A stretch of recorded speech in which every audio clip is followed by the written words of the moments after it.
नमस्कार दोस्तों। इस दुनिया में ऐसे भी प्लेसेस और सिटीज़ हैं जो कि नर्क से भी बदतर है ह्यूमंस के रहने के लिए। चलिए जरा काओलुन चलते हैं, जो कि हांगकांग शहर में मौजूद है।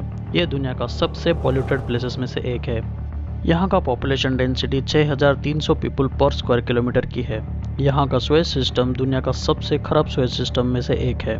हांगकांग गवर्नमेंट ने 1994 में काओलुन को डिमोलिश किया था, पर दुनिया में इससे भी बुरे कंडीशन में लोग रहते हैं। चलिए अब जरा पाकिस्तान के लाहौर में चलते हैं। लाहौर एक सुंदर शहर है, पर इसके एयर दुनिया में सबसे ज़्यादा पॉल्यूटेड माना जाता है। ये इतना पॉल्यूटेड है कि यहाँ की एवरेज लाइफ एक्सपेक्टेंसी 5 साल तक घट चुका है पिछले कुछ डिकेड्स में। इसकी मेन रीजन है लो क्वालिटी फ्यूल की अनकंट्रोलेबल बर्निंग, इंडस्ट्रियल और एग्रीकल्चरल मशीनरीज की बढ़ती हुई यूज़, जो कि इसके एनवायरनमेंट को पूरी तरह से पोल्यूट कर चुकी है। अगर लाहौर में आपका पसीना निकलता है तो इसकी एनवायरनमेंट में पोल्यूटेंट की मात्रा इतनी ज़्यादा है कि ये पसीने में कीचड़ की तरह चिपक जाते हैं। इसी डस्ट पार्टिकल की वजह से लाखों लोग ब्रीदिंग रिलेटेड प्रॉब्लम से हर साल मारे जाते हैं। पेरू की लौरिया शहर भी कुछ लाहौर की तरह ही है। ये छोटी सी सिटी जिसकी एरिया 390 स्क्वायर किलोमीटर की है, 35,000 लोगों का घर है। ये कहा जाता है कि लौरिया की आबादी का सिर्फ 5% ही कम्प्लीटली हेल्दी है। बाकी के 95%, जिसमें से मेजोरिटी बच्चे हैं, उनके ब्लड में लेड की मात्रा 3 गुना ज़्यादा पाया जाता है लीगल लिमिट से। ये सब प्रॉब्लम की जड़ है स्टील फैक्ट्री। ये फैक्ट्री एयर में गैसेस इमिट करने से पहले उनको फिल्टर करने के लिए कोई भी एक्शन नहीं लेती, और ये कई डिकेड से चलता आ रहा है। और आज के डेट में सल्फर डाइऑक्साइड, आर्सेनिक और कार्डमियम की कॉन्सेंट्रेशन बहुत ज़्यादा है यहाँ के सॉइल में। अब चलिए थोड़ा धारावी के स्लम्स के तरफ चलते हैं, जो कि इंडिया के मुंबई में मौजूद है। इसे दुनिया का सबसे बड़ा स्लम एरिया माना जाता है। इस 2.39 स्क्वायर किलोमीटर की छोटी सी एरिया में लगभग 10 लाख लोग रहते हैं। यहाँ का मेन प्रॉब्लम है सीवेज सिस्टम। यूएन की एक रिपोर्ट के मुताबिक यहाँ हर 1500 लोगों के लिए एक ही टॉयलेट मौजूद है।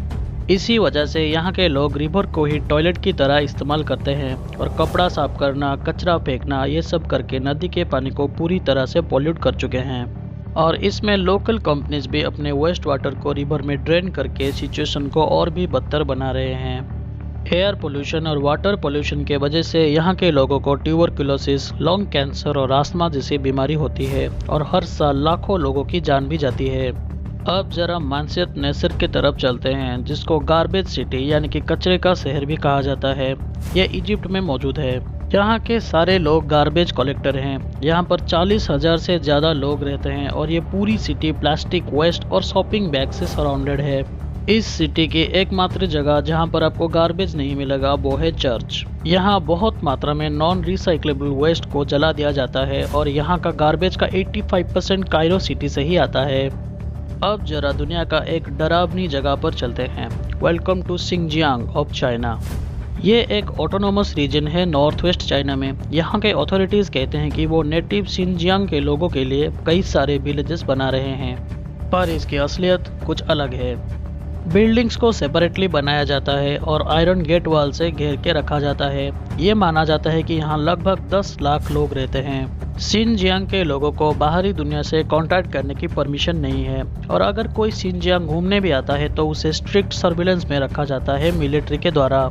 इस एरिया को पूरी तरह से कैमरे से घिर के रखा जाता है। यहाँ के निवासी मानो कोई बंदी की तरह अपनी जीवन काट रहे हैं। तो दोस्तों, क्या आप इन एरियाज में से किसी भी एरिया में जाना पसंद करेंगे? आपका इन एरियाज के बारे में क्या विचार है, हमें कमेंट सेक्शन में ज़रूर बताएं। मिलते हैं नेक्स्ट वीडियो में। तब तक अपना और अपने एनवायरनमेंट का ख्याल रखें। Thank you.